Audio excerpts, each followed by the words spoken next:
The seed that would become Nurturing Nations was planted in 2010 when my husband and I traveled to Ghana, Africa to adopt our youngest daughter. We spent 2 weeks in Ghana on each of 3 separate trips that were required to complete our adoption.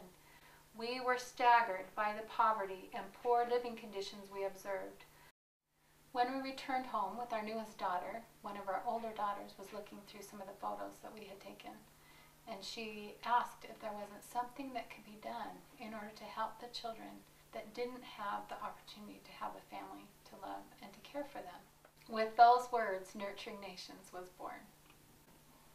Nurturing Nations was designed with 2 primary areas of focus. First, helping children with special needs, and second, providing education as a road out of poverty for Ghana's underprivileged children.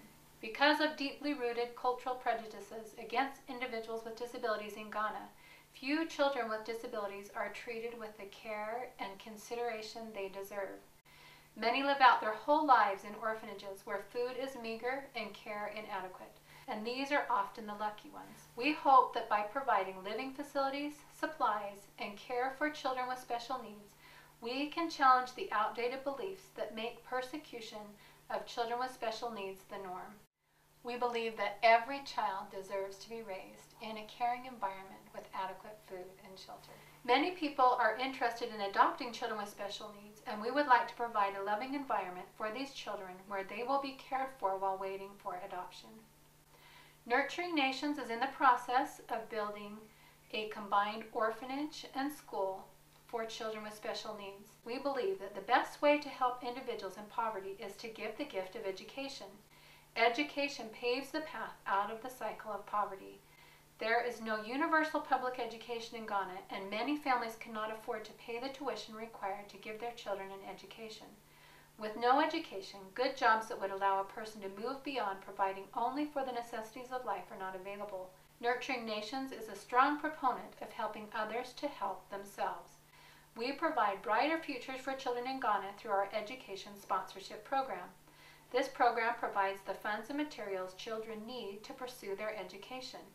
Nurturing Nations is also in the process of building a library in an impoverished area of Ghana that will give the children of the village an opportunity to be educated, pass their final exams, obtain higher education, and in turn give back to the village. The combined orphanage and school that we are in the process of building will serve not only children with special needs, but also other children from the community who would otherwise not have access to an education. When you give to Nurturing Nations, your donation goes directly to those in need. Members of the Nurturing Nations Board of Directors are volunteers who donate their time without compensation. We do have a representative in Ghana, Mr. Persigogo, who provides the legwork and in-country coordination required to accomplish our goals. Aside from the unavoidable costs such as fees for transferring funds, every penny of your donation goes directly to the children in need. We provide the most efficient method available for helping those in need. Nurturing Nations accepts donations of any amount, and there are many ways your donations can help. You can sponsor an individual child's education. You can contribute to the building of the library. You can contribute to the building of the combined orphanage and school, or you can make general donations to help where needs arise. Thank you for helping us to nurture nations, one child at a time.